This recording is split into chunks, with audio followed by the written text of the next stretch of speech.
Pessoal, bom dia, boa tarde a todos, tá certo? Eu gostaria de agradecer a presença, sejam muito bem-vindos a essa aula. Eu sou Silvio Damen, eu sou professor de vocês nesse esquema de ERI, né, que é um pouco fora do comum. Eu sou responsável pela parte experimental desse curso, embora eu seja físico teórico, né, eu já ministrei essa disciplina muitas vezes, então eu faço também a parte experimental. E eu vou ser o professor responsável por corrigir a parte experimental. Os laboratórios, os relatórios que vocês entregarem vão ficar sob a minha responsabilidade.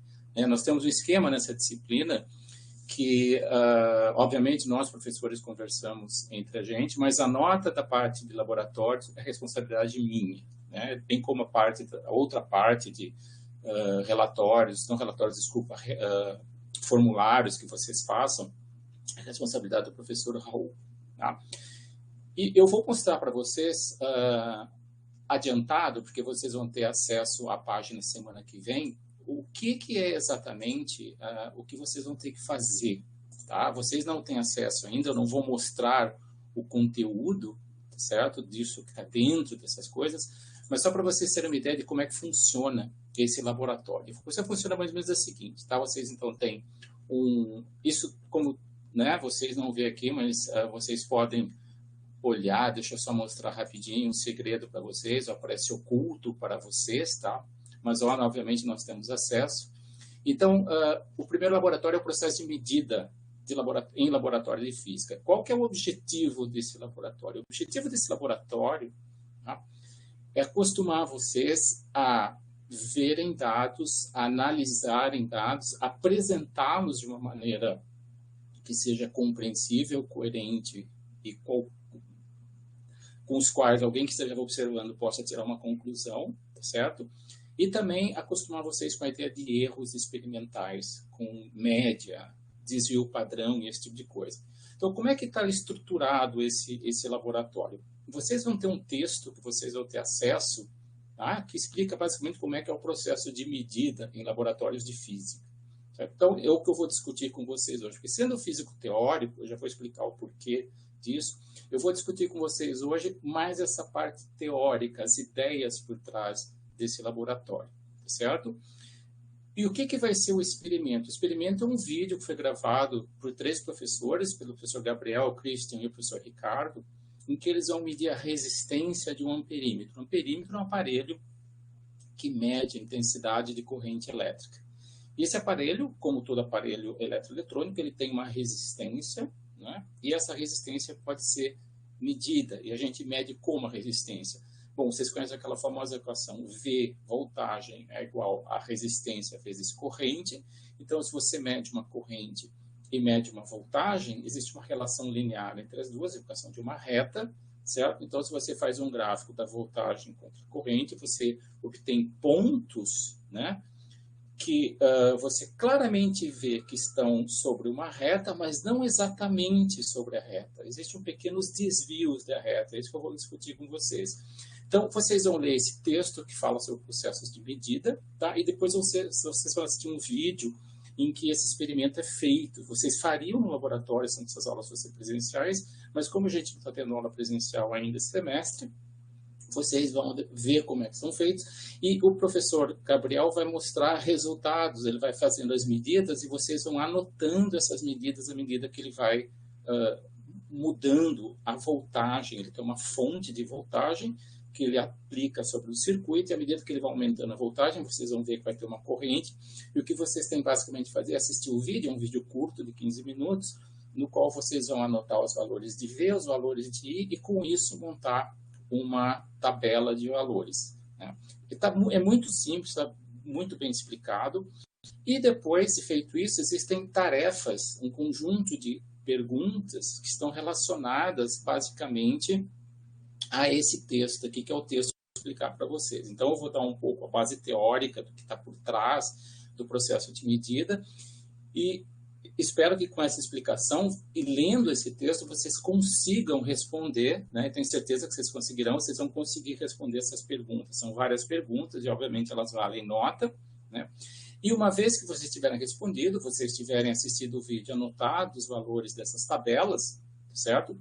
vocês vão poder fazer um gráfico. E esse gráfico ele é feito com esse programa, que é o SciDavis, né, que ele é um programa aberto, livre, existe para Windows, existe para Linux também, né, e vocês podem usar esse programa, e você tem que usar esse programa para fazer o gráfico, porque esse programa ele já faz todos os ajustes da curva e tudo mais, tá certo?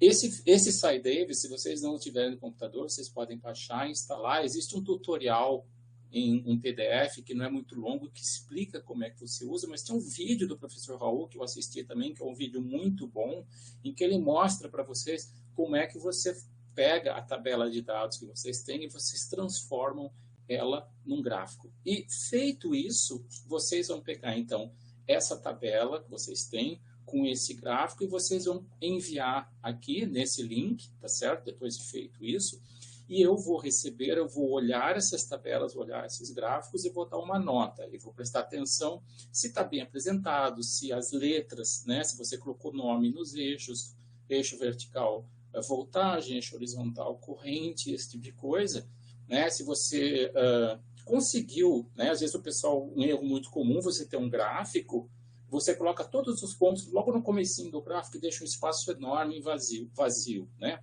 Então, basicamente, o que é? Você escolher a distância certa entre né, as suas medidas, por exemplo, 1 volt, 2 volts, desculpa, 1 ampere, 2 ampere, 3 ampere, 4 ampere, de uma tal maneira que os pontos fiquem bem espalhados, a gente consiga ver o resultado de vocês. Então, é basicamente isso que eu vou prestar atenção ao corrigir os gráficos de vocês, tá certo? E eu vou dar dicas, eu como costumo fazer. Eu falo, olha, melhora na próxima vez, melhora isso aqui. Então, esse laboratório também é para vocês. Eu vou, quando necessário, dar dica de como você pode melhorar a apresentação do gráfico que vocês vão fazer também para os outros experimentos que a gente tem nessa disciplina, tá certo? Então, é basicamente isso. Vocês vão ter um texto para ler, eu vou discutir esse texto, né? Eu vou discutir esse texto porque é uma parte, como teórico, cabe mais a mim explicar. O experimento foi feito pelo professor Gabriel, tem um vídeo. O professor Raul ele fez um vídeo explicando como é que você analisa esses dados, como é que vocês põem esses gráficos, esses dados que vocês vão ver no vídeo, vão anotar, como é que vocês vão colocar isso no programa. E depois cabe a mim, então, corrigir todos esses gráficos, tá certo? Então, eu vou agora... É isso que vocês vão ter acesso a partir de segunda-feira, ok? Mas antes, o que eu gostaria de dizer para vocês agora é compartilhar um outro texto que eu escrevi também, que foi escrito por outros professores. Bom, tem um texto primeiro só eu que eu escrevi, tem um texto que foi escrito por outros professores, que é exatamente esse aqui. Ó. Então, deixa eu basicamente mostrar agora o texto ao qual vocês vão ter acesso semana que vem, tá? E vão poder estudar. E eu vou, de uma certa maneira, tentar explicar rapidinho o que é exatamente o experimento. Bom, o experimento ele é bastante simples, tá? Deixa eu só ver se vocês estão... Eu estou conseguindo enxergá-lo aqui, só um minutinho. Porque é tanta janela aberta que eu... Tá. Então, esse é o texto que vocês vão ter acesso semana que vem, né? A partir de segunda-feira. Não é segredo para ninguém, porque esse texto ele já foi usado várias vezes, então o pessoal, provavelmente você já deve ter esse texto obtido com colegas de vocês. E, basicamente, nesse texto a gente está dizendo, olha, qual que é a ideia desse experimento? A ideia desse experimento é você entender como é que faz medida, mas muito mais importante é entender a análise dessas medidas, né? Entender que existem erros associados às medidas. Eu vou falar um pouco sobre teoria de erro, o que são erros, né? Porque a gente fala, erro é uma coisa que é erro, eu posso sanar esse erro, fazer uma medida sem erro, mas é impossível, toda medida experimental tem erro. Tá? Nós vamos ver, eu vou explicar para vocês, existem os chamados erros grosseiros, vamos dizer assim, né? Que são erros que a gente poderia evitar se a gente prestar atenção no que está fazendo, né? Então, um erro bastante grosseiro aconteceu já com todos nós, quando você pega uma régua e vai medir o comprimento de alguma coisa, ao invés de você colocar o zero da régua no início do seu objeto, você coloca, por engano, 1. Né? Em vez de botar a régua no zero, bota no 1. E aí você mede a coisa com 1 centímetro a menos. Esse é um tipo de erro grosseiro. Geralmente é um erro por falta de atenção, mas existem outros erros. Esses erros grosseiro, chamados erros grosseiro é um termo talvez um pouco, mas eu vou explicar melhor para vocês. Esses erros, na verdade, eles são erros que, como falei, a gente pode simplesmente eliminá-los, prestando atenção naquilo que a gente está fazendo, ou pensando em maneiras de como fazer o experimento de uma maneira mais profissional e mais correta. Mas existem erros,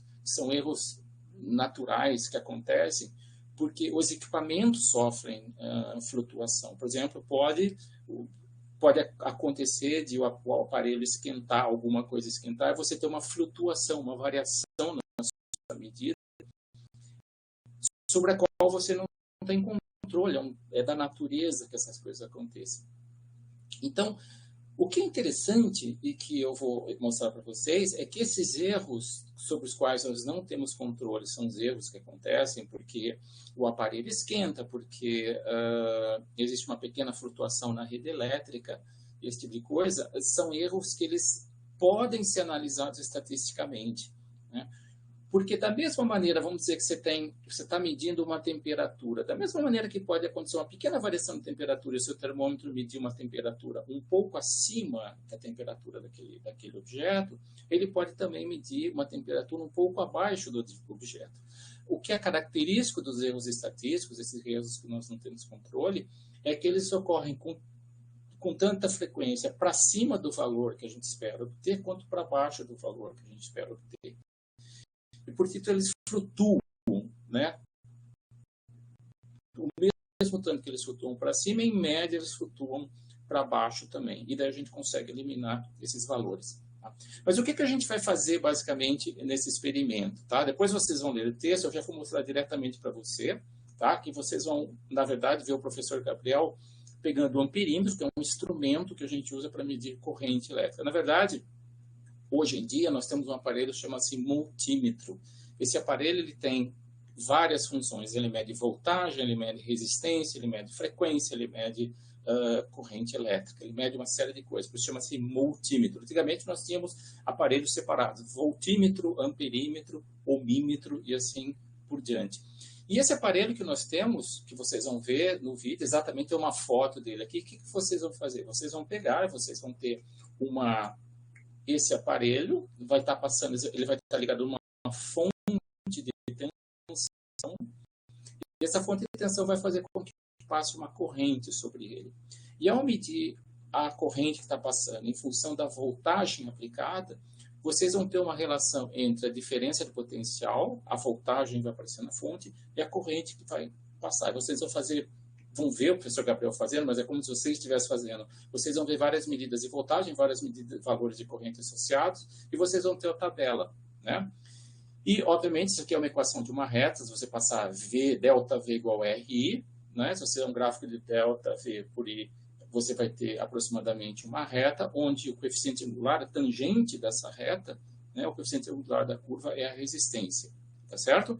Como é que é mais ou menos o circuito que vocês vão ver lá? É um pouco parecido com o que está nesse desenho aqui. Ele vai ter uma resistência, vai ter uma fonte, que é uma fonte não é essa aqui que está na fotografia, é um pouco indiferente. Mas essa fonte vai gerar uma corrente que vai passar dentro de um amperímetro, que é um aparelho que mede, como eu disse, corrente, tá? Volta aqui, passa por uma resistência e volta à fonte. Então, basicamente, esse pedaço aqui que eu estou seguindo com a mão, tá? Você nunca, obviamente, quando está trabalhando com o circuito, vai ficar fazendo esses desenhos, ou, né, dá muito trabalho. Você tem uma representação esquemática desse circuito, que é basicamente essa representação aqui. Você tem uma fonte, essas duas barras sempre representam, uma barra maior e uma barra menor representam uma fonte contínua de tensão, ou seja, uma coisa, por exemplo, uma bateria, uma pilha, né, de 1,5 volts. Ela é uma fonte contínua de tensão, ela gera uma tensão contínua de 1,5 volts. No laboratório, nós temos aparelhos que geram tensões contínuas, né, numa faixa mais ampla do que 1,5 volts. De zero, o aparelho que vocês vão ver vai até mais ou menos 14 volts. Tá certo? Esse aparelho gera uma corrente que vai passar dentro do amperímetro. Agora, os amperímetros, qual que é a ideia do amperímetro? O amperímetro ele mede corrente. Então, ele tem que interferir o mínimo possível na corrente que está passando no sistema, que está passando pelos fios, né? Então, se você tem uma corrente passando por aqui, tá certo? Você quer que esse amperímetro interfira o mínimo possível na corrente, né? Existe uma conservação de carga, então as cargas que passarem por aqui vão ficar circulando e voltam por aqui, e por isso ele tem uma resistência muito baixa, tá certo? Se você ligasse esse amperímetro direto na fonte, como ele tem uma resistência extremamente baixa, você queimaria o amperímetro, porque a corrente seria muito alta.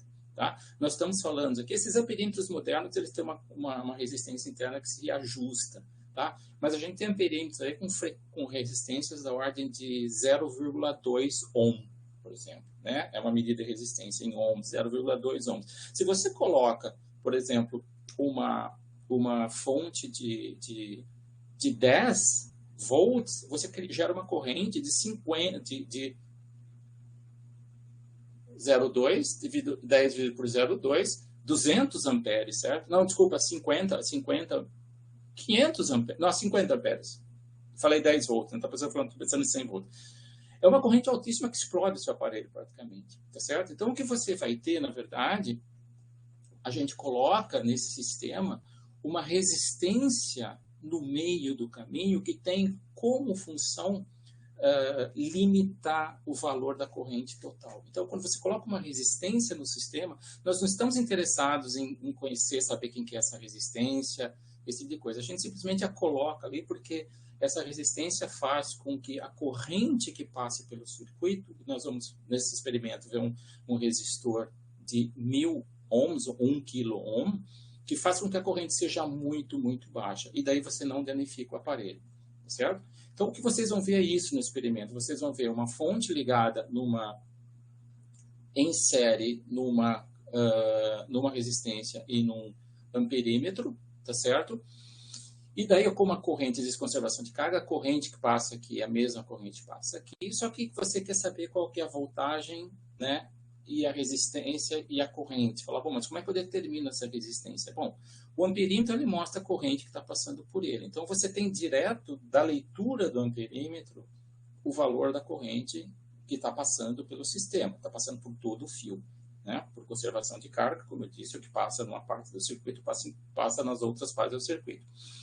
Mas aí você precisa medir a diferença de potencial entre as pontas, né, os polos do amperímetro, porque você está querendo ver qual que é a queda de potencial, aquela relação V igual a RI, ou delta V igual a RI, diz o seguinte, qual que é a queda de potencial quando passa por aquele resistor R, que no caso é o resistor do amperímetro. Portanto, a queda de potencial que a gente tem que ler é a queda de potencial do amperímetro, tá certo? É por isso que você esquematicamente mostra aqui um voltímetro conectado nos dois extremos, que no caso aqui da figura são esses dois polos aqui, né? Isso aqui é um voltímetro, ó, ele está ligado, né, numa ponta, uma ponta dele está ligada numa ponta do amperímetro e outra ponta dele está ligada na outra ponta, outro polo do amperímetro, tá certo?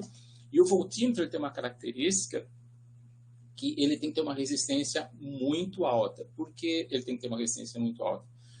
Porque daí a corrente que passa aqui é praticamente ínfima. Idealmente, ela é zero. E daí toda a corrente que está passando no sistema passa pelo teu amperímetro. Tá certo? Se passasse corrente aqui, ele mediria que era de potencial aqui, mas a corrente não seria, ela estaria dividida, digamos assim, entre diferentes ramos e você não teria uma medição precisa, certo? Então, idealmente, a gente sempre pensa em circuitos ideais, tá certo? Idealmente, o amperímetro tem resistência zero, mas a gente justamente vai ver nesse experimento que ele não tem resistência zero, ele tem uma resistência muito pequena, mas não é zero. E o voltímetro tem uma resistência infinita, ou seja, não passa corrente no voltímetro. Então, todo movimento de carga que for ocorrendo nesse sistema aqui, ele vai passar pelo amperímetro, que é o que vocês estão querendo ver, a resistência a qual vocês estão querendo definir, certo? Então, daí, o que vocês vão obter, e agora eu vou tentar explicar um pouco mais em detalhe para vocês, tá? Porque esse é o espírito desse experimento, e em cima dessas ideias que vocês vão ter que resolver aquelas questões, as tarefas, é o seguinte, quando você faz uma medida, né, como eu falei para vocês, essa medida, tá? Eu não vou ler linha por linha, porque isso aí é extremamente maçante, mas eu vou colocar as ideias principais, tá? Quando você vai fazer essas medidas, tá? Deixa eu mostrar um gráfico para vocês terem essa ideia. Você vai ter uma corrente e vai ter uma voltagem, tá certo? Tá bom, V igual a RI, né? Então, isso é a equação de uma reta. Então, né, é o coeficiente angular, isso aqui é o ΔV, isso é o I, a tangente dessa reta aqui, tá certo? Mas a nossa primeira ideia é achar, não, mas a tangente tem que ser igual para todos os pontos, né? O ΔV pelo ΔI tem que ser igual. Seria igual, obviamente, se eles estivessem exatamente todos em cima da reta. Mas na vida real, os dados eles vão ficar horas para baixo da reta, horas para cima da reta. Então vai haver um pequeno desvio dos valores medidos do valor ideal, né? Basicamente, quando a gente faz, né, um experimento, a gente faz medida, quando a gente mede o tamanho de uma coisa, quando a gente pesa uma coisa, a gente nunca obtém o valor exato. Não dá para a gente falar que existe um valor exato para as coisas. A gente sabe que um corpo tem um certo tamanho, a gente sabe que um corpo tem uma certa massa, tem um certo peso. Mas as medidas que nós fazemos sempre têm a elas associados erros, tá certo? Então, a gente na prática, claro, eu vou medir o tamanho aqui desse meu laptop, eu vou pegar uma régua, 25 centímetros, 30 centímetros, está bem. Mas, na verdade, talvez se eu for medir daqui a pouco, eu vou medir um valor um pouquinho diferente de 30, tá certo? É claro que esse exemplo é um exemplo muito bom, porque, basicamente, o meu laptop ele não está expandindo por causa do calor, nem contraindo por causa do frio. Eu tenho uma régua relativamente boa. Mas em medidas mais sensíveis, que envolvem equipamentos eletroeletrônicos que estão sujeitos a flutuações devido à temperatura, esse tipo de coisa, as medidas nunca são exatamente iguais. Então, em princípio, você sempre vai fazer uma medida e ela vai ser sempre abaixo de um suposto valor real ou acima de um suposto valor real. E como eu falei para vocês, esses valores, estatisticamente, eles estão, às vezes, um pouco acima, às vezes um pouco abaixo. De tal maneira que, na média, né, eles dão, a média deles dá o valor mais próximo do chamado valor verdadeiro. A gente fala de valor verdadeiro, mas é um termo bem abstrato, porque você não tem como saber exatamente qual é o valor verdadeiro das coisas. Parece que eu estou falando parece um pouco muito filosófico, né? Mas, na verdade, essa é um pouco uma abordagem que a gente tem na física, chama-se uma abordagem operacional, né? A física é uma ciência experimental. Por mais teórico que eu seja, por mais que eu goste de teoria, né? Por mais linda seja a teoria que eu possa inventar ou criar para explicar um fenômeno, se a minha teoria não explica os resultados que a minha teoria prediz ou prevê, não bate com o resultado experimental, eu posso jogar a minha teoria fora. A física ela é, em essência, uma ciência experimental. É o experimento que tem a última palavra sobre as nossas teorias. Então, as teorias estão corretas ou não. Então, o experimento na física é muito importante. E fazer física experimental, embora não seja física experimental, é bastante difícil, porque para você medir determinados fenômenos, tá? Alguns são bastante simples, como a gente vai ver, mas tem certos experimentos que você tem que tomar muito cuidado, você tem que pensar como é que você faz o experimento, tá certo? Então, quando a gente tem, e é o que vocês têm, uma série de pontos, né, que vocês vão medir, que não são exatamente, não estão exatamente numa reta, mas se desviam um pouquinho da reta, e vocês vão ver que os pontos que vocês vão ter lá, eles se desviam um pouquinho da reta, a pergunta fala, tá, qual que é a reta? Olhando, parece que está em cima de uma reta, mas se eu for desenhar uma reta, qual que é a reta exata que eu desenho? Né? Não é no olhômetro, vou lá e faço essa reta. Não, tem que ter um método matemático para dizer, olha, essa reta é a melhor reta que fita aqueles pontos experimentais, que melhor se encaixa naqueles pontos experimentais. E qual que é essa, né? Desculpem, qual que é essa reta? Você pode falar, olha, eu posso pegar uma reta, traçar uma reta e calcular a distância, né, que cada ponto experimental aqui tem dessa minha reta, tá certo? Mas de todas as possíveis retas, eu posso desenhar a reta um pouco para cima, um pouco para baixo, tá? Qual reta que eu desenho? Então, você pode pensar, olha, eu vou desenhar reta que minimiza essas distâncias, de tal maneira que essas distâncias sejam as menores possíveis, tá certo?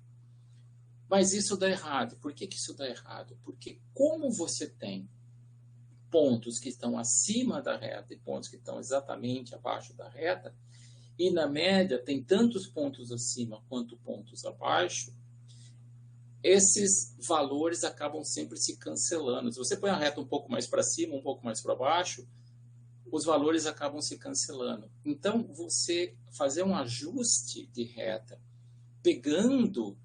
minimizando a distância da tua reta aos pontos experimentais, né, não funciona. Como também não funciona e às vezes acontece, você pegar e ligar ponto, como se fosse, né, pega os pontinhos, vamos fazer um desenho, liga ponto a ponto, né, isso também você nunca faz o experimento. Ligar esse ponto nesse, liga nesse, liga nesse, liga nesse, daí faz uma espécie de uma linha toda quebrada. Isso também não é o que a gente faz em ciência. Em ciência a gente tem que achar se isso aí, aparentemente, com a gente olhando, vê que é uma reta, a gente tem que achar a reta que melhor representa esses pontos, tá certo? E essa reta é feita se a gente falar, bom, já que essas distâncias, na média, elas são tão iguais para cima quanto elas são iguais para baixo, ou seja, elas estão acima quanto elas estão abaixo da reta, a melhor coisa, ou seja, o incremento, o delta, né, essa diferença positiva e negativa, o que a gente faz, na verdade, é pegar e falar, bom, uma maneira de eliminar isso aí é elevar isso ao quadrado. Eu pego essas diferençazinhas, elevo ao quadrado. Então, daí as diferenças elevadas ao quadrado, as negativas também ficam positivas. E eu defino essa distância, que é a distância ao quadrado, tá certo? E daí eu tento achar a reta que minimiza essa distância ao quadrado, porque daí eu tenho certeza que ela vai estar mais equilibrada, por assim dizer, né? Tem um equilíbrio melhor entre os pontos que são de erro para cima quanto de erro para baixo. Então a gente faz, na verdade, o quadrado da diferença do valor que a gente espera que tenha na reta do valor que a gente realmente mediu, certo? Agora, isso aqui, os computadores hoje, os programas como o SciDaves, eles fazem isso automaticamente. Esse método de ajuste de curva é chamado método dos mínimos quadrados, tá? Que é o método melhor que a gente tem quando a gente quer fazer um ajuste de retas, certo? De gráficos que são retos. A gente faz o chamado método dos mínimos quadrados.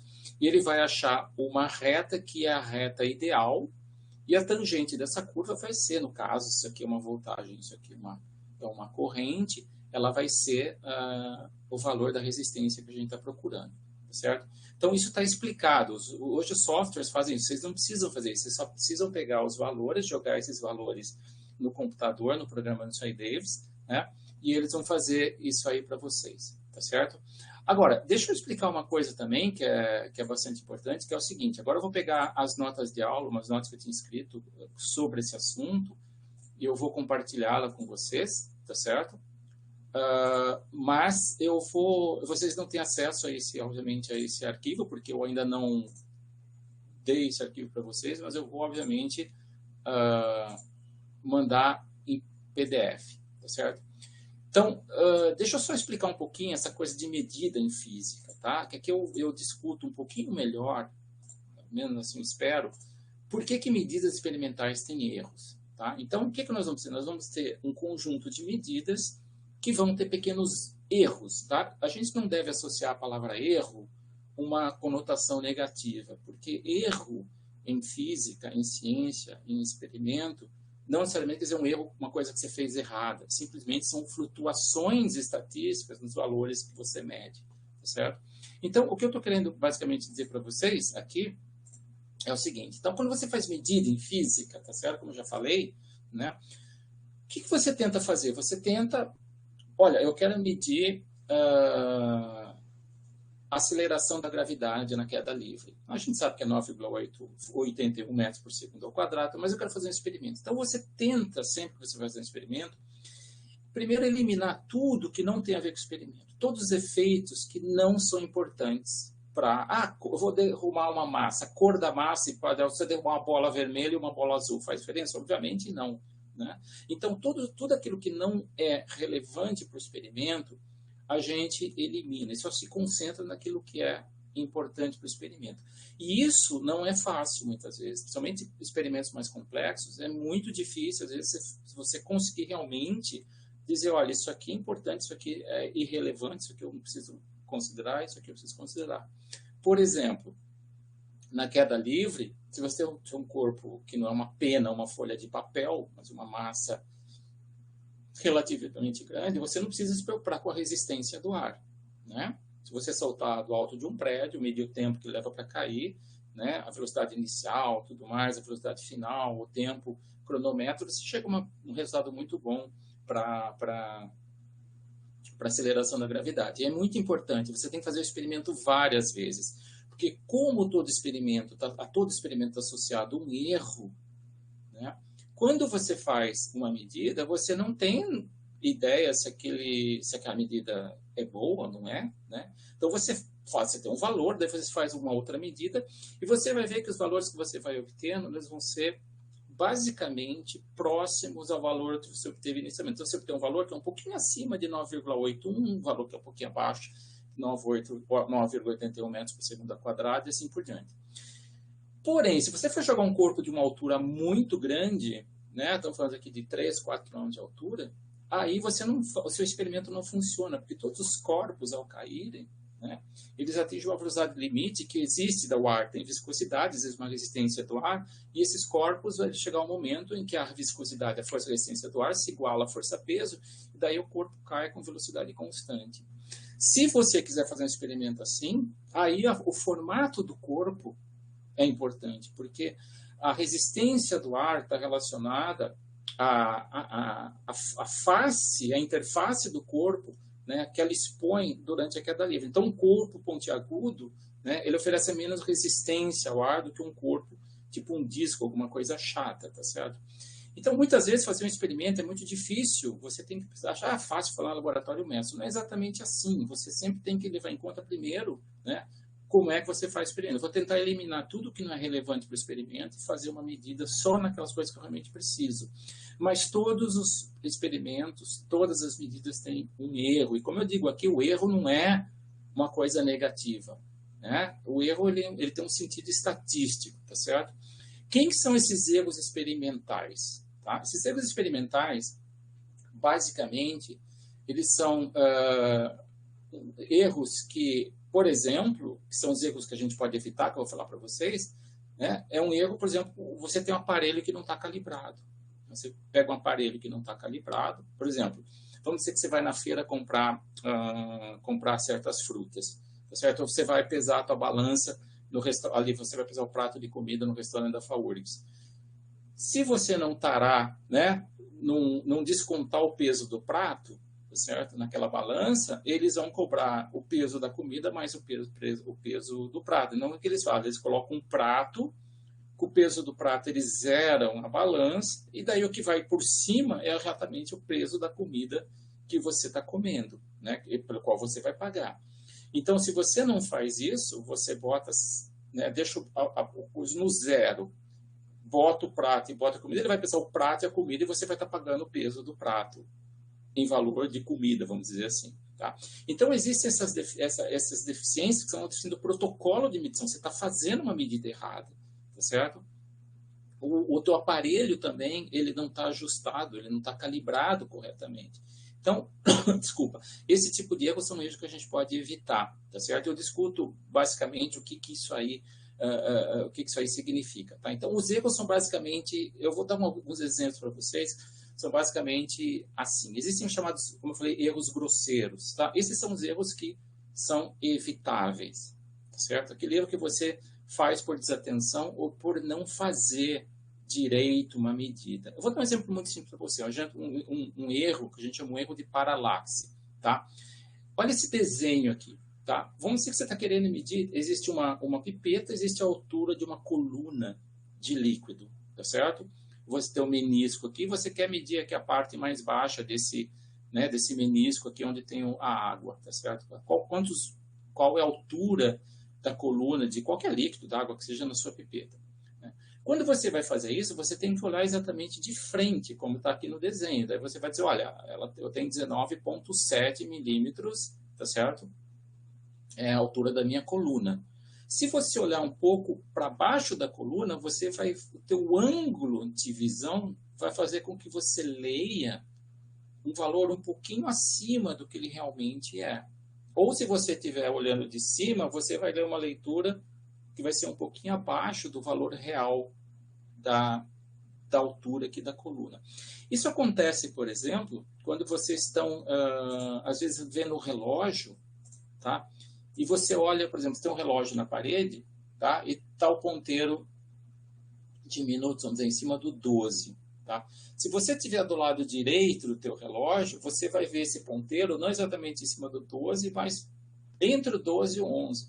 Se você olhar exatamente de frente, você vê ele na frente do 12. Mas se você estiver à esquerda dele, você vai ver esse ponteiro que está na frente do 12, como se estivesse um pouco para lá do 12, né? Indo em direção a 1. Esse é um típico erro de paralaxe. É um erro grosseiro, porque é um erro que você não está lendo direito. Você tem como evitar isso prestando atenção em como você faz a sua medida. Tá? É por isso que eu coloquei esse desenho aqui, porque eu acho ele bem, essa figura, na verdade, porque eu acho ela bem bonitinha. Tá? Deixa eu só aumentar um pouquinho a imagem. Tá? Quando eu era estudante de física, no século retrasado, tá certo? Isso aqui, ó, eram os multímetros que nós usávamos. Tá? Eram os multímetros analógicos, com ponteiro. Tá certo? E ele tinha aqui as escalas para corrente, ó, desculpa, para voltagem, que está aqui, tá? Ele tinha também voltagem para escala para resistência, tudo mais. Ele tinha diferentes escalas. Ele era um multímetro, só que ao invés de aparecer, como vocês vão ver no vídeo lá, uma letrinha bonitinha, digital, era assim. E se vocês notarem, esses aparelhos antigos, tá? Eles têm... Opa, estou me enroscando aqui com o meu próprio microfone. Esses aparelhos antigos, eles têm embaixo do ponteiro uma superfície espelhada. Por que eles têm essa superfície espelhada? Justamente para você não ter erro de paralaxe. Porque se você não estiver olhando exatamente em cima de onde está o ponteiro, se você vê um pouquinho para o lado, você vê o ponteiro e você vê a imagem do ponteiro para a esquerda ou para a direita, dependendo de como é que você olha. Tá certo? Então, é por isso que os aparelhos antigos ele tem um espelho, porque quando você estiver olhando exatamente em cima, a imagem especular do teu ponteiro vai estar exatamente atrás do teu ponteiro. Você não vai vê-la e, portanto, você está fazendo a leitura correta. Se você olhar assim e você vê, eu estou olhando assim para a esquerda, minha esquerda, eu estou vendo o ponteiro, eu vou ver aqui embaixo, fora, não atrás, mas fora dele, por causa do espelho, eu vou ver o reflexo dele. Significa que eu estou fazendo a leitura errada. A mesma coisa acontece para o outro lado. Né? Você vê que esse exemplo aqui, essa foto, você consegue, se eu aumentasse um pouquinho mais, tá? Acho que talvez dê para ver, você consegue ver aqui, ó, você consegue ver o ponteiro e consegue ver a sombrinha dele, desculpa, a sombra não, o reflexo dele ali, né? Porque parece que a linha está mais grossa. Claro, essa foto foi feita uma foto como exemplo, né? Mas se você estivesse fazendo uma medida, isso aqui você estaria lendo errado porque você está vendo o reflexo do ponteiro lá no fundo, tá certo? Então, desculpa aqui, voltando, então, onde é que estava a minha... Ups. Isso, deixa eu mudar as páginas aqui. Perdão aqui que eu me atrapalhei com a minha própria... Tá, então, isso é um tipo de erro que a gente chama de um erro grosseiro, tá certo? Agora, existem uns erros que são um pouquinho mais difíceis de detectar, tá certo? Pronto, são os erros... eu falei dos erros grosseiros, tá? Os erros chamados erros sistemáticos. Tá? O que é erro sistemático? Tá? Os erros sistemáticos também são chamados, talvez a gente consiga entender melhor, eles são chamados de erros tendenciosos ou erros consistentes. Que em inglês é muito comum você ver chamar bias error ou consistent error. Tá? Esse é um erro difícil de detectar, principalmente em experimentos complexos, que ele vem do fato de você estar fazendo, você está lendo corretamente, você não está sofrendo com problema de paralaxe, está fazendo, mas o teu experimento, o método que você está usando, ele tem alguma falha estrutural. Você está fazendo a medida de uma maneira errada. Por exemplo, tá? Eu dei um exemplo naquele experimento que vocês vão ver, tá? Se você quisesse medir, por exemplo, a corrente que passa no amperímetro, tá certo? Ao invés de colocar o amperímetro em série com a resistência, você colocasse o amperímetro em paralelo com a resistência, o que acontece, na verdade? Acontece que quando você tem vamos colocar assim, uma maneira alegórica ou metafórica de falar, os elétrons não são burros. Os elétrons, quando tem dois caminhos, dois ramos no circuito, a maioria dos elétrons vão para o caminho que tem menos resistência. Então, basicamente, você montar um sistema assim, que você chega aqui, dá para o elétron a opção de ir para o caminho de resistência praticamente zero, para o caminho com resistência muito alta, gigantesca, comparado com essa resistência aqui que vocês querem medir, praticamente não vai ter essa corrente 2 aqui, que é essa corrente 1, os elétrons que estão, né, se movendo, né, as cargas que estão se movendo. Na verdade, os elétrons eles vão no sentido contrário à norma que a gente indica como sendo a direção da corrente. Então, os elétrons estão andando aqui no sentido contrário, mas vamos supor que tem cargas andando nesse sentido da corrente. Então, a corrente, ao chegar aqui, ela se divide em duas, né? Praticamente, essa corrente 2 vai ser nula e essa corrente 3 vai ser igual à corrente 1. E daí você vai acabar queimando esse aparelho. Não existe nada errado, em princípio, em fazer isso aqui, desde que você põe uma resistência, você tem uma voltagem extremamente, muito significativamente baixa para não queimar o aparelho. Mas isso aqui, obviamente, não é a melhor maneira de você medir a resistência de um perímetro, que você vai acabar queimando o perímetro. Então, em princípio, né, você pode falar, isso é um erro grosseiro, é um erro de, digamos, burrice, né? Na verdade, você pode até, né, é o que eu sempre digo, uma vez um aluno meu chegou para mim e falou, professor, eu tenho medo de fazer pergunta porque você vai achar que eu sou burro, né? Meus colegas vão achar que eu sou burro. Eu falei para ele assim, ó, toda pergunta, é verdade, toda pergunta, tá? Por mais burra que ela pareça, para nós que temos experiência, o professor Raul que tem experiência, a gente sempre consegue, às vezes, uma pergunta que parece ingênua, tá? A gente consegue muitas vezes entender onde está a dúvida da pessoa. E às vezes essas perguntas ingênuas, né, elas escondem questões muito mais profundas do que aquela pergunta ingênua parece conter, tá certo? Então, claro, uma pergunta boa é chegar e falar 2 mais 2 é igual a 4, sim, né? Esse tipo de pergunta é uma pergunta ingênua demais, digamos assim. Mas isso aqui, embora possa parecer um erro ingênuo, né, ele é mais classificado como um erro de metodologia errada. Você está fazendo uma medida errada. Uns anos atrás, teve uns físicos italianos ligados ao CERN que estavam fazendo um experimento com partículas. Eles mediram um evento em que eles estavam obtendo para algumas partículas uma velocidade maior do que a da luz. E a gente sabe na física, sabe por quê? Porque a teoria da relatividade nos diz que não tem nada que se propague com uma velocidade maior do que a luz, e até hoje não se descobriu nada que se propague com uma velocidade maior do que a da luz. E esses físicos italianos, pessoas muito competentes, eles estavam medindo um experimento, eles estavam obtendo velocidades maiores que a da luz. Tá? E daí eles foram extremamente corretos. O que eles fizeram? Eles avisaram a comunidade, falaram, nós estamos obtendo esse experimento que está dando uma velocidade maior do que a da luz. E a gente espera que tem alguma coisa que a gente esteja fazendo errado, só que nós não estamos conseguindo achar onde é que está o problema, por que está dando essa velocidade maior que a da luz.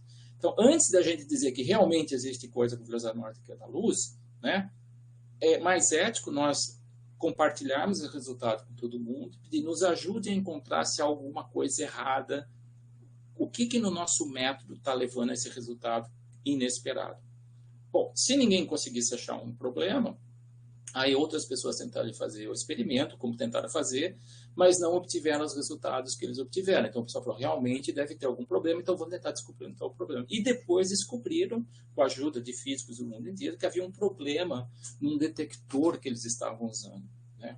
Então isso acontece, às vezes os erros não são tão evidentes assim como esse que eu desenhei aqui para vocês, mas eles são erros que... E isso que é o grande trabalho, isso que torna às vezes a física experimental bastante difícil, na minha opinião, né? Enquanto físico teórico eu estou falando isso, né? É que muitas vezes você tem problemas de ajuste do aparelho ou do fabricante, ou realmente a maneira como você faz, né, a medida, a maneira como você monta o teu experimento, pode ser que ele te leve a obter resultados que estão errados. Tipo, se vou medir, eu meço a temperatura na sombra ou no sol, por exemplo. Né? Quando eu quero medir a temperatura ambiente, se eu medir na sombra, vai ser diferente de medir a temperatura no sol. Então, tem que ter um protocolo, né, de como se mede a temperatura, por exemplo. Tá certo? Então, esses erros, chamados erros grosseiros, que você fez coisa errada. E tem uma coisa interessante no erro grosseiro, tá? Que é o fator psicológico, que também é contado na teoria de erros. Que, tipo assim, você espera porque você espera obter um certo valor, e você acaba lendo errado o negócio. Você vê lá 2,3 volts, e você fala, isso aí tinha que ser 23 volts. Você, às vezes, olha, está escrito 2,3, você escreve 23, porque acha 2,3 é muito pequeno. Tá? Isso é um fator psicológico e medida que é muito importante também a gente evitar. E, geralmente, esse fator psicológico a gente evita quando a gente tem experiência com o experimento, tá? Quando a gente tem familiaridade com as grandezas. Por exemplo, se eu chegar para vocês e falar, eu conheço um cara lá, um amigo meu, que ele tem 3 metros de altura. Tá? Vocês vão olhar estranho e falar, peraí, como é que o cara... Não existe pessoas com 3 metros de altura. Tá? Por quê? Vou falar, passou um elefante azul voando aqui. Não. Bem, tem gente que acha que a Terra é plana, né? Então daqui a pouco vai ter gente que acha que elefante azul existe. Por quê? Porque você nunca viu uma pessoa de 3 metros de altura. E desde que você é criança, anos e anos de tua vida, de existência, no máximo você vê pessoas mais altas do mundo, que são casos médicos, acho que é 2,50, 2,40 alguma coisa. Você nunca vai ver ninguém com 3 metros de altura. Não existe um caso na história na história escrita ou registrada da humanidade, alguém tenha essa altura, tá certo? Porém, quando você começa a fazer experimentos em física, vocês estão aprendendo física, vocês não têm familiaridade com as grandezas, com a ordem de grandeza das coisas. Então, vocês têm que prestar bastante atenção nos valores numéricos, porque, às vezes, pela falta de familiaridade que vocês ainda não têm, mas irão adquirir, muitas medidas, às vezes, podem parecer para vocês meio fora da casinha. Isso, às vezes, acontece também, eu vou dar uma dica para vocês em plano teórico, quando você faz uma prova, tá? Geralmente você dá um problema em física 2, né, na física que vocês estão fazendo, tá? E a pessoa calcula lá um negócio, dá uma corrente de 50 mil amperes. Existe isso, né? É um número tão absurdamente grande, né? Claro, você não tem, né? Na aula você vai ver que as correntes que a gente trabalha são correntes de dezenas de amperes, 5 amperes, 15 amperes, no máximo 20 amperes, coisas desse tipo. Então, quando você vê um número extremamente grande, ou, por exemplo, em mecânica 1, você pede para calcular uma massa, a pessoa calcula uma massa de uma pessoa da 532 quilogramas. Você vê que você olha e fala, não pode ser 532 quilogramas, né? Então, é muito comum também, às vezes, o 532 quilogramas, é óbvio, vocês sabem que pode estar errado, mas tem muitos problemas esses que você às vezes obtém resultado que ele está tão fora da escala das coisas que você fala, tem que ter algum erro nessa medida. Tá? Então, mas o fator psicológico ele tem a ver com a nossa experiência, né? Ele tem a ver com o fato que quando você tem familiaridade com uma área, tá? É mais difícil você fazer esse erro grosseiro, que é o erro devido ao fator psicológico. Mas ele existe. Tá? Então, tem esses erros que você consegue eliminar e tem os erros sistemáticos, que são erros que o seu método de medida está errado, ou o seu aparelho está descalibrado. Agora, é isso que são os erros são importantes, são os erros não sistemáticos. Tá? Isso é inevitável, são os erros que são estatísticos. Por quê? Porque um dia que você fez a medida estava um pouco mais quente, outro depois esfriou um pouco, e isso altera as medidas dos teus aparelhos. Tá? Você, às vezes, mede um pouquinho para lá, um pouquinho para cá. O teu próprio aparelho, principalmente o aparelho eletroeletrônico, ele tem uma pequena flutuação. Tá? A rede pode ter uma pequena flutuação.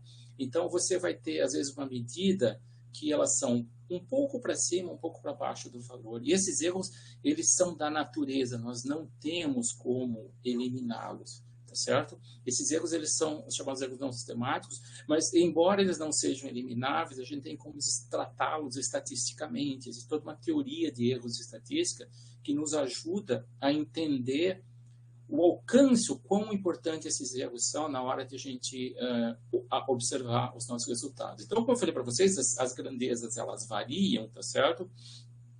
E aí você tem duas coisas muito importantes associadas à teoria de erros, que é a diferença entre acurácia e precisão.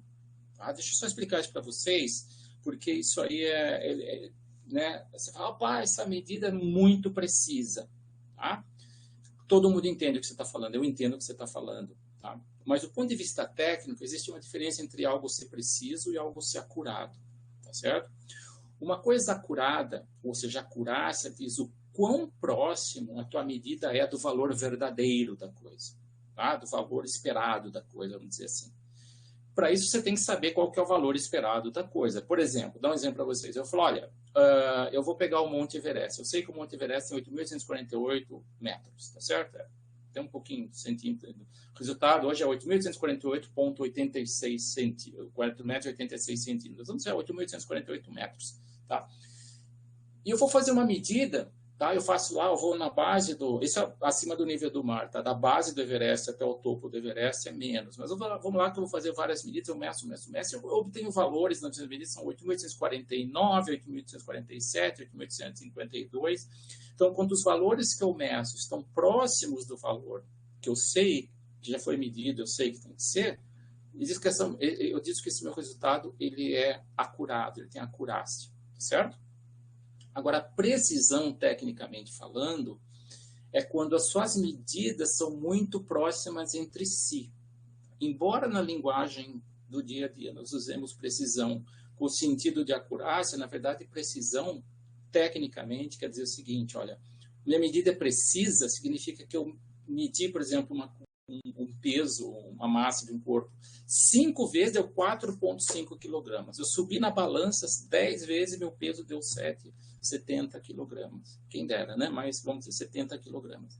Tá certo? Significa que essa medida precisa, porque todas as medidas são muito próximas em si, mas pode estar errado. Tá? Então, tecnicamente, uma medida precisa não quer dizer que ela seja verdadeira, que ela seja próxima do valor verdadeiro. O que você quer na ciência é que você tenha uma medida que seja não apenas precisa, quanto ela tenha também acurácia, ou seja, não apenas ela não tenha muita flutuação em torno do valor que o aparelho mediu, como também ela tenha um valor próximo daquilo que você espera como sendo o valor verdadeiro do objeto, tá certo? Bom, como é que a gente, em princípio, faz isso? Como é que a gente implementa isso? Bom, o ideal é fazer o maior número possível de medidas, né? Porque já que existem essas flutuações, se eu meço só uma vez, pode ser que dê uma medida acima do valor correto, pode ser que dê uma medida... E quando eu falo valor correto, né, é um termo bem abstrato, porque não existe um valor correto. O valor tem que ser medido, auferido, através de uma série de medidas. Vamos dizer, no tipo do Monte Everest, que já foi medido com precisão, sendo 8.848. Então, se eu for lá, eu quiser medir, eu inventei um método novo para medir a altura do Everest, né? Eu faço várias medidas e quanto mais medidas eu fizer, né? Alguns erros vão dar, algumas medidas vão dar um pouquinho para cima, algumas vão dar a medida para baixo, vão dar para baixo, de maneira que esses erros se cancelam, né? Então, o ideal seria que eu faça infinitas medidas, porque daí, estatisticamente, metade vai estar acima do valor, metade vai estar abaixo do valor, certo? E eu vou ter, então, um valor cuja média é exatamente o valor 8.848. Mas nós não conseguimos, obviamente, fazer uma infinitas, não tem tempo infinito para fazer infinitas medidas. Então, o que a gente faz? A gente faz o maior número de medidas possível, tá certo?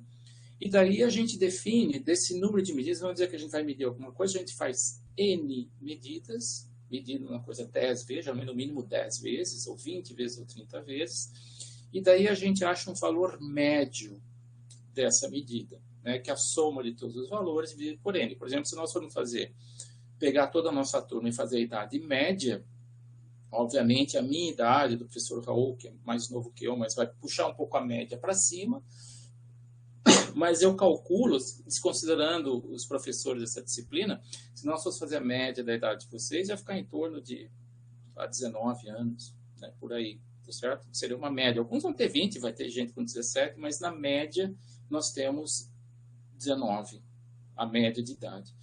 Isso, obviamente, é representado pela soma de todas as idades obtidas dividido pelo número total de idades. Você conhece a ideia de média, certo? Agora, tem uma medida extremamente importante tá certo? Que está explicado naquelas notas ali que vocês vão ter na segunda-feira, que é o seguinte, a chamada dispersão, também conhecido como variância, né? A dispersão é o seguinte, é quão longe os dados estão do valor médio, né? Se vocês olharem, se vocês pensarem numa curva chamada curva gaussiana, né? A curva gaussiana é aquela curva que eu vou compartilhar com vocês aqui agora, tá certo? Eu vou fechar essa aqui de novo e compartilhar a outra imagem, que é essa aqui, ó. Isso aqui é uma curva gaussiana, tá certo? A verdade é que eu tenho um número finito de medidas, então você vê que aqui é uma certa distância, tá certo? E você vê que de todas as medidas, boa parte das distâncias deram 19, tem algumas distâncias que deram 15, um número cada vez menor deu 9, algumas teve 4 distâncias. Então, isso aqui define, no limite de medidas infinitas, define aquela famosa curva gaussiana que a gente conhece, tá? E na curva gaussiana, a gente consegue perceber muito bem, por exemplo, quando você faz... você pega, por exemplo, a média de notas do pessoal no vestibular em língua portuguesa. Você obtém uma curva gaussiana. Ou seja, a grande maioria das pessoas, né, vai ter uma certa nota aqui, tá certo? O número de pessoas que tem uma nota, não é 0, tá? Mas vamos dizer aqui uma nota 5, vamos dizer. A grande parte das pessoas vão ter uma nota 5. Vai ter um número muito pequeno de pessoas que vai ter 10, vai acertar tudo, vai gabaritar a prova de português. E vai ter um número também pequeno de pessoas que vai zerar a prova de português, tá certo? Então, isso aqui é uma distribuição típica que diz, olha, quanto por cento das pessoas estão dentro da média, tá? Então, quão larga é por isso chama-se dispersão, quão dispersos são os dados, tá certo? Por exemplo, se você pegar, uma vez eu fiz isso, se você pegar, pelo menos no vestibular da URGS, podia fazer alemão como língua estrangeira, né? Eu não sei se ainda pode, mas vamos dizer que possa. Se você pegar o pessoal que faz alemão, tá? Você não tem essa dispersão. Por quê? Porque quem assinala lá que quer fazer como língua estrangeira no vestibular alemão, a pessoa fala alemão, né? Ninguém vai se aventurar, tipo assim, a falar de uma coisa que português é a nossa língua, por melhor ou pior que você seja, tem certas coisas que você acerta, né, meio, né, tentando, tipo, olha, pensar, é assim que fala, é assim que fala, você tem, porque a gente cresceu falando essa língua. Então, embora a gente tenha, às vezes, certas dúvidas com relação a certas coisas da gramática, mas é mais fácil a gente fazer uma prova de português. E, geralmente, o inglês a gente escolhe como língua estrangeira, porque nós temos inglês na escola. Mas, para você falar, vou fazer alemão, tá? Só vai... Uma vez eu olhei a curva de dispersão de notas do vestibular de alemão, está todo mundo com uma nota super alta. Quer dizer, essa curva aqui ela é bem magrinha, tá? Ela é pouquíssimo dispersa e ela é desviada para a nota mais alta aqui, porque, evidentemente, quem se optou por fazer um vestibular, ou fazer uma língua, ou japonês, se pudesse, ou sei lá o quê, uma pessoa não vai optar por fazer japonês se ela não tiver um domínio excelente de japonês, tá? Então, isso é um exemplo de que, para a maioria das situações normais da vida, a gente tem essa distribuição também chama de distribuição normal. E a dispersão, tá? Que é a variância, ela mede o quantas das pessoas cabem dentro daquela faixa, tá certo? Então, na verdade, se você for medir, eu defini nas minhas notas de aula lá, mas se você for definir a variância, tá? O que é a variância? Você pega, de novo, você pega os desvios de cada um dos valores, você calcula a média, pega cada um dos valores medidos. Então, vamos pegar as idades de todos nós. Qual que é a média? 19 anos, tá certo? Então, a média deu 19. A gente pega a minha idade, tira 19 e leva ao quadrado. Pega a sua idade, tira 19 e leva ao quadrado. Soma com a idade de não sei quem. Coloca lá, eleva ao quadrado. Pega a idade do Gabriel, eleva ao quadrado. Tira da média, eleva ao quadrado, assim por diante. Da Cauana, eleva ao quadrado e soma todas essas diferenças, tá certo? E daí, tá? Feito isso, a gente pega...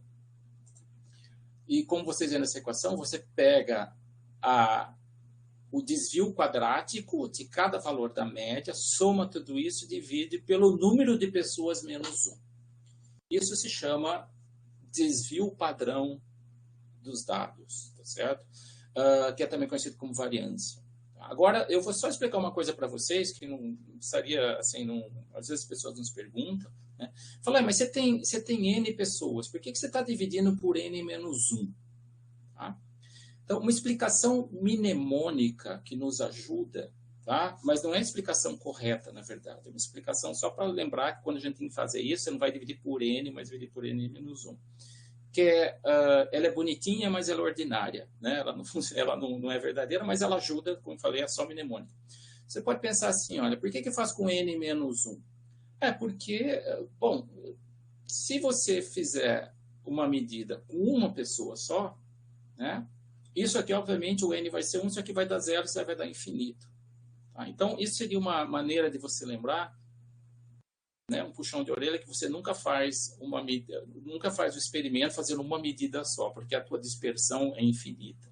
Né? Porque você não tem com quem comparar. Então, no princípio, você não tem dispersão.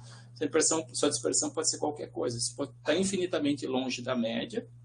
Na prática, geralmente não funciona assim, ou não, tá certo?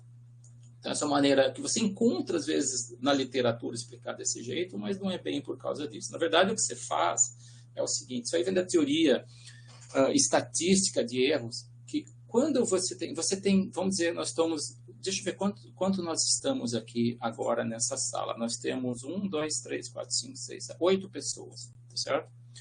Então, o que acontece? Quando você tem nosso número aqui nessa equação, né, se nós fôssemos fazê-la, tá certo? Isso aqui seria 8 menos 1, 7.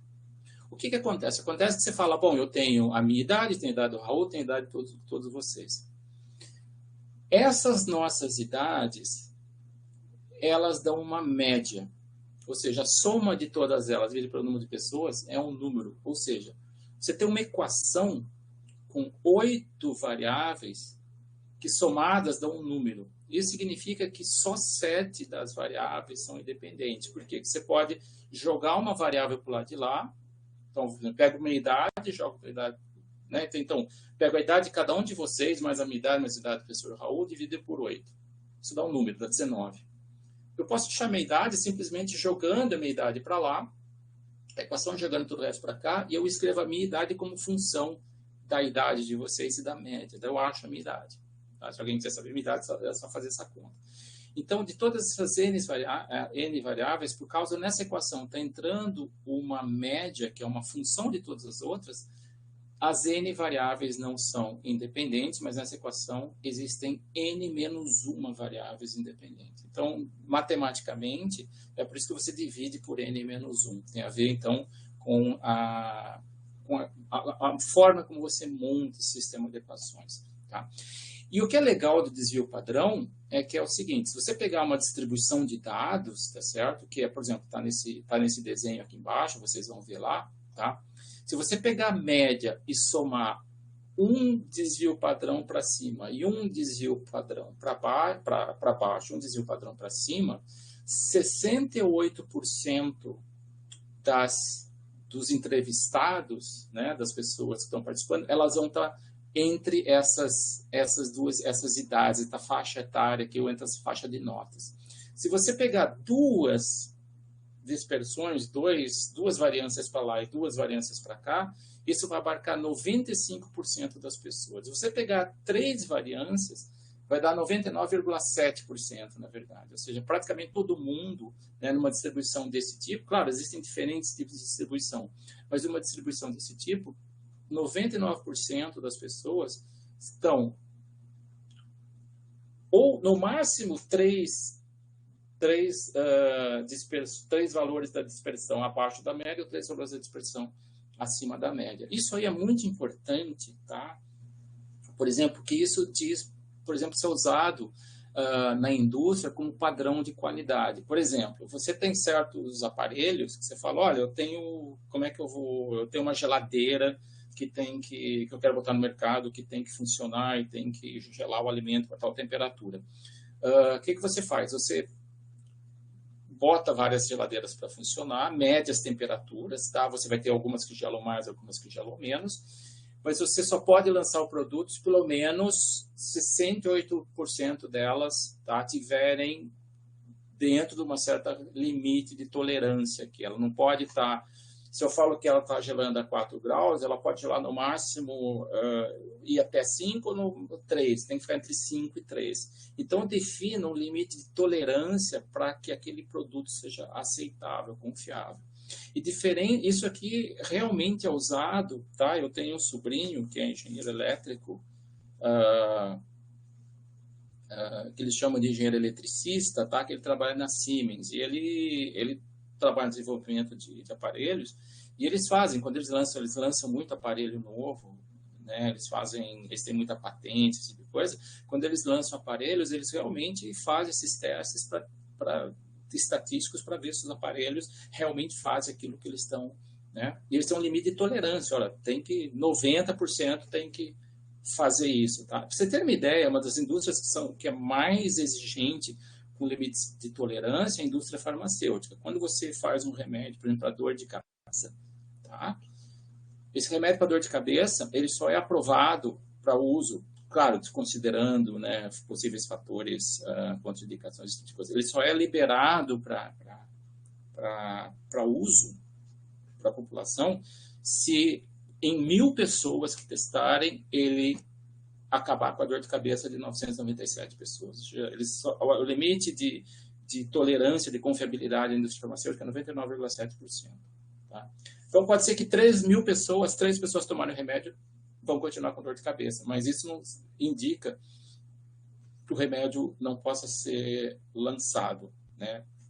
Ele tem a eficácia dele, realmente ele acaba com a dor de cabeça, mas o limite de tolerância é bastante grande. Então, quando você faz esse tipo de argumentação aqui, tá? Por isso que nós temos, vocês vão ler nessas notas, vocês têm esse valor. Então, essa dispersão ou variância que a gente chama, tá? Que é esse negócio aqui, e vocês vão, um dos exercícios vocês têm que calcular esse tipo de coisa, ele te diz quão longe a grande maioria das pessoas está daquele valor médio, tá? Então, você vê, se a sua gaussiana, que é essa curva aqui, né? O que tem um formato também chamado bell-shaped, né? Curva normal, curva com formato de um sino.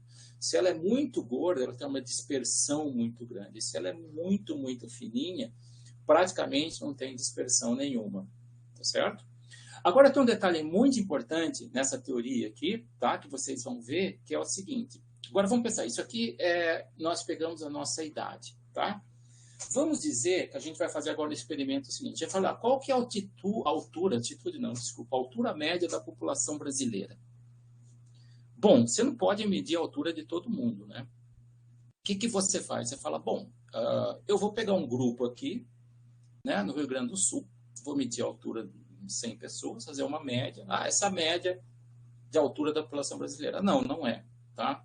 Eu sou paulista, por exemplo, tá? De repente, sei lá, em São Paulo, na média, as pessoas são um pouco mais baixas, né? A minha geração, as pessoas são, em média, um pouco mais baixas do que a geração, por exemplo, dos meus sobrinhos. Todos os meus sobrinhos são maiores do que eu, tá? Meu pai era bastante alto, mas eu puxei minha mãe, então acabei não ficando uma pessoa tão alta. Mas os meus sobrinhos, todos os meus 4 sobrinhos são mais altos do que eu, que é uma coisa da geração também, né? Então, tem diferenças regionais, tem diferenças geracionais, tá certo? Se você for para os países escandinavos, na média as pessoas são mais altas, né? Por exemplo, em média as mulheres na Escandinávia na média as mulheres escandinavas são mais altas que as brasileiras. Então você tem essas variabilidades em populações, tá certo? E no Brasil você tem isso. Então como é que você calcula a altura média do brasileiro? Então o que você faz?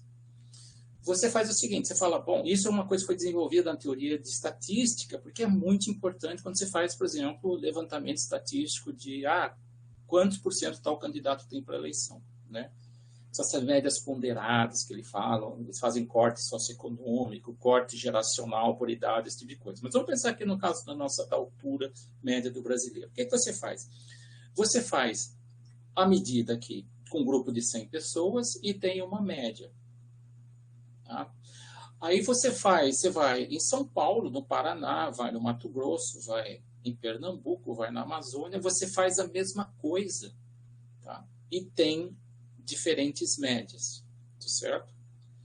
Então eu falo, bom, agora eu vou fazer, né, claro que a população tem que levar em conta o número de pessoas, a população total do estado, esse tipo de coisa, mas vamos pensar só nessa questão, que você tem diferentes médias de diferentes grupos populacionais. Como é que você acha agora a média da altura do brasileiro? É a mesma coisa com os aparelhos que nós temos aqui. E é isso que essa teoria agora que vem aqui, ela explica. É chamado desvio padrão da média. O que é isso?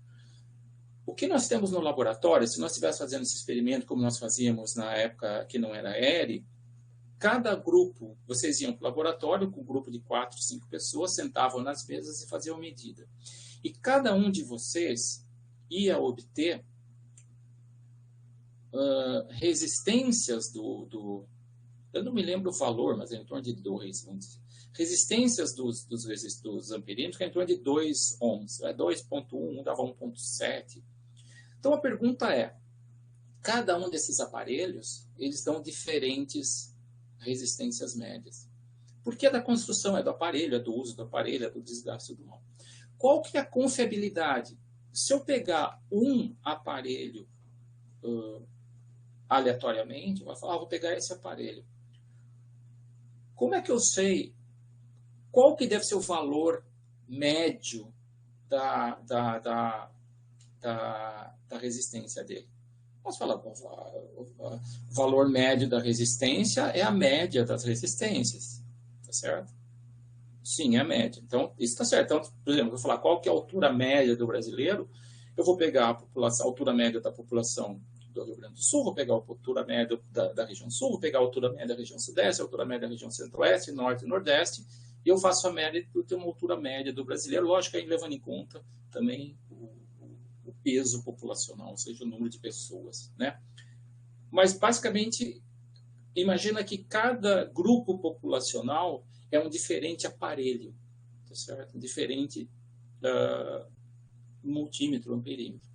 Então, o que a gente faz no laboratório é falar, bom, agora qual que é a probabilidade de eu pegar um aparelho, tá, e ele ter esse valor, essa média? Bom, se um era 2.1, um era 1.9, então você tem uma média de 2.0, tá? Você fala, bom, ele deve estar em torno de 2.0. Sim, mas quão confiável é essa medida? Qual que é a dispersão dessa medida, tá? E daí você tem o desvio padrão, não o desvio padrão, como eu falei, nós vamos pegar a nossa idade, tá? Nós vamos pegar a nossa idade, tá certo? Fazer essa conta aqui, tá? Tirar a média de todo mundo, somar e calcular o desvio padrão de uma amostra, tá? Agora eu pego diferentes amostras, tá? Cujos desvios padrões já foram calculados, e eu quero agora pegar e calcular, juntá-las e tirar uma média de todas essas amostras. Então, é como se eu pegasse diferentes aparelhos e tirar a média. E qual vai ser a dispersão desse aparelho? Então, nesse caso, tá, a dispersão vai ser diferente. Ela vai ser a dispersão dos aparelhos, da amostra que um aparelho tem, dividido pela raiz quadrada do número total de aparelhos.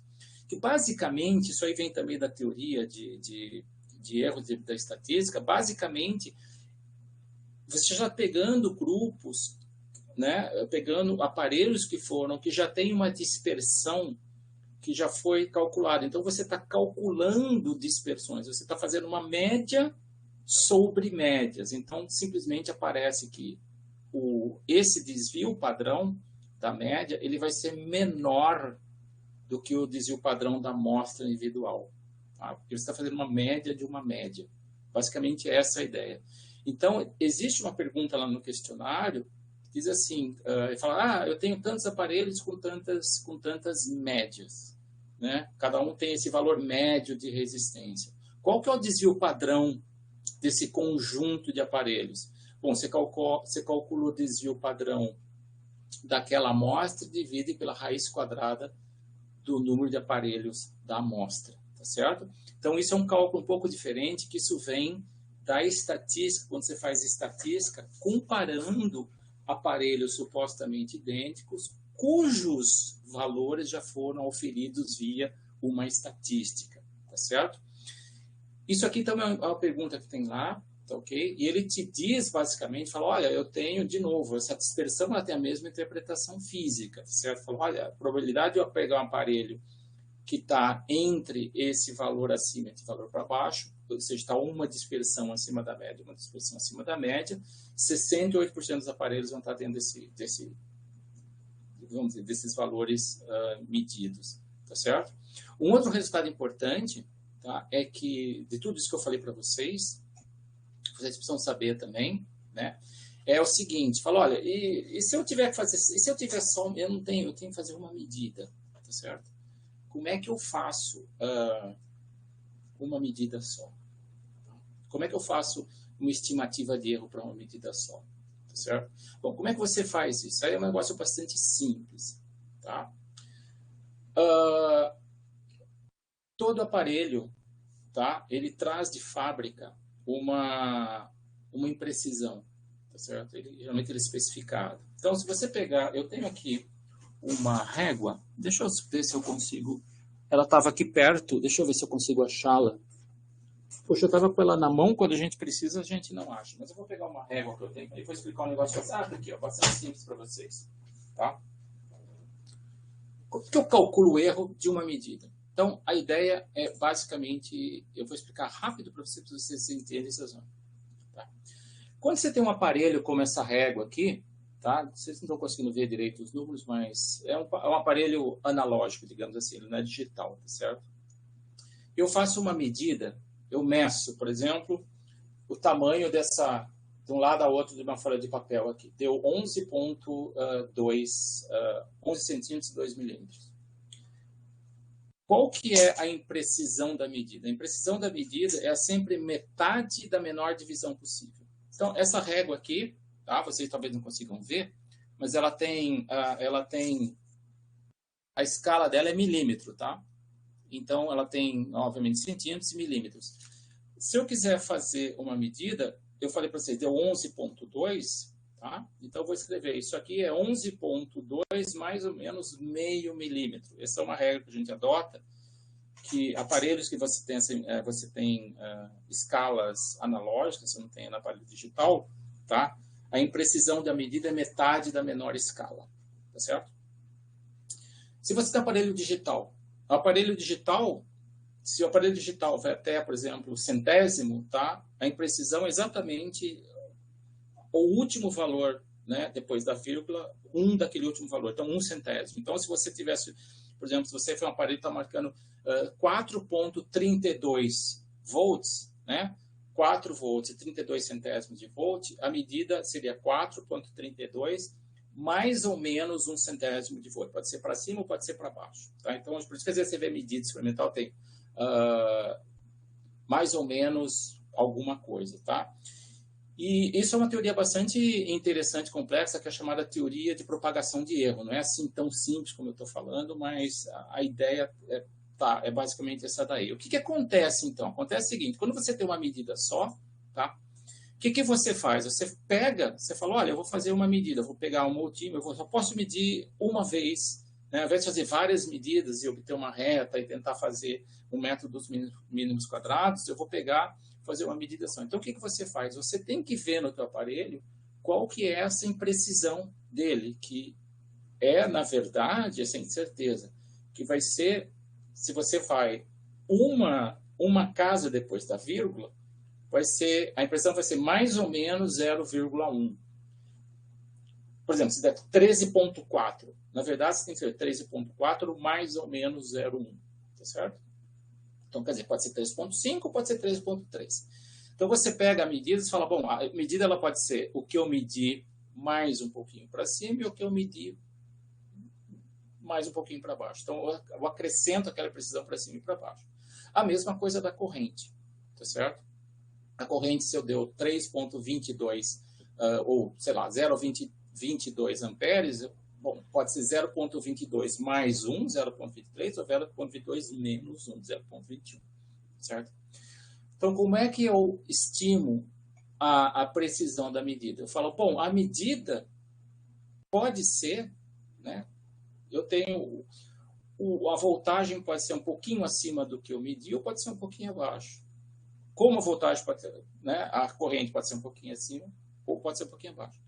Então, se eu errei, se é um erro, o máximo que eu vou ter, a corrente máxima que eu vou ter, como a corrente, desculpa, a resistência máxima que eu vou ter, como resistência à razão da voltagem pela corrente, no máximo a minha resistência vai ser quando o numerador é máximo e o denominador é mínimo. Então, quando eu tenho um ΔV máximo com uma corrente mínima.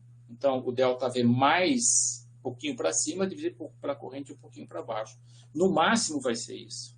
Né? Porque essa corrente pode ser no máximo isso, a voltagem pode ser no máximo aquilo, a corrente pode ser no mínimo, a razão do máximo com o mínimo vai dar o maior valor possível de resistência. Da mesma maneira, o valor mínimo que a resistência pode ter é quando a voltagem que eu medi, ela, na verdade, na realidade, ela era um pouquinho abaixo do valor que eu medi, e, consequentemente, o denominador, que é a corrente, era um pouquinho acima. Então, isso define os limites máximos e mínimos da resistência que você pode ter fazendo uma medida só. Desculpa. Mas o que é importante nesse resultado aqui é que, diferente lá, aqui a gente precisa saber qual que é essa incerteza. A gente tem que ter esse valor que nos diz quão precisa é a medida. E essa precisão da medida, tá, ela é dada pelo aparelho. Ela tem a especificação do aparelho, né, que diz, olha, a especificação, a precisão do aparelho. Esse é um dado que você não tem como descobrir, precisa ser dito isso para você, tá certo? Então, o que você faz? Você fala, bom, a resistência vai ser a média, né, do valor máximo. Se você olhar para essa expressão aqui, ela parece complicada, tá certo? A resistência do amperímetro vai ser o valor médio do máximo possível, né? Você pega o valor máximo com o valor mínimo, vamos dizer que a resistência vai de 2,5 é o valor máximo, ohms, e 2,0 é o valor mínimo. A resistência vai ser o quê? A resistência vai ser a média dessas duas, vai ser entre 2,5 e 2,0. Então, a resistência vai ser a média do máximo possível com o mínimo possível. Como são dois valores, né? Eu fiz uma medida, mas eu tenho dois valores, porque eu consigo ter um valor, por causa do erro, que tem um valor máximo, da incerteza e um valor mínimo, certo? Então, a resistência vai ser a média, vamos dizer que o valor mínimo é 2, de novo, o valor máximo é 2,5. A resistência vai ser metade disso, da soma desses dois, tá certo? Então, vai ser 2,25. E o erro, o desvio, vai ser a diferença desses erros dividido por 2. Então, se eu pegar a diferença, né, e fizer a diferença, bom, eu tenho 2,5 e tenho 2, a diferença é 0,5, né? Então, o desvio vai ser metade de 0,5 é 0,25.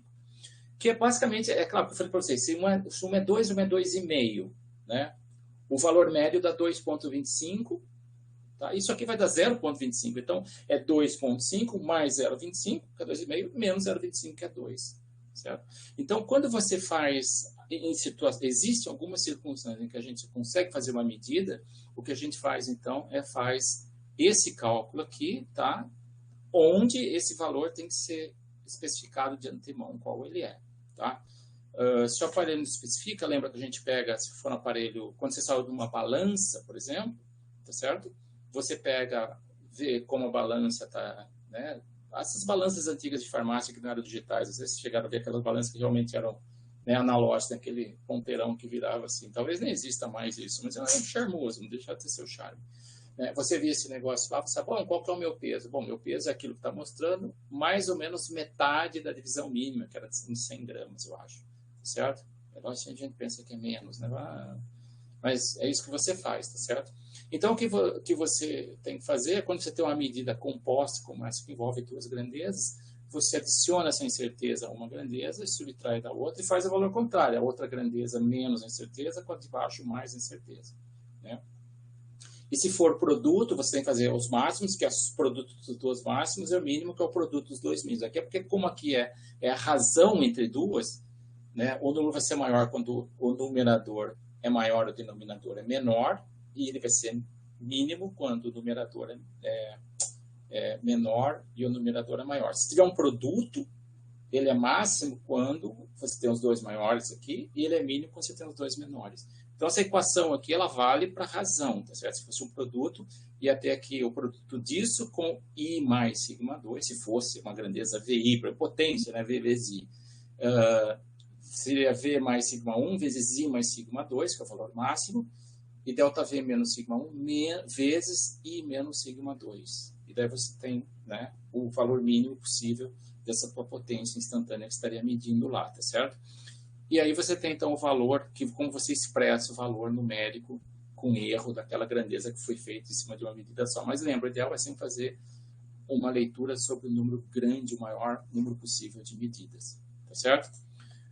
Pessoal, era isso que eu gostaria de ter falado para vocês hoje. Eu não falei muito especificamente do experimento, porque os vídeos que estão gravados lá, eles estão muito bem feitos, tá? Vocês, então, vão olhar o vídeo, que são feitos por físicos experimentais, né? O professor Gabriel Experimental, né? O professor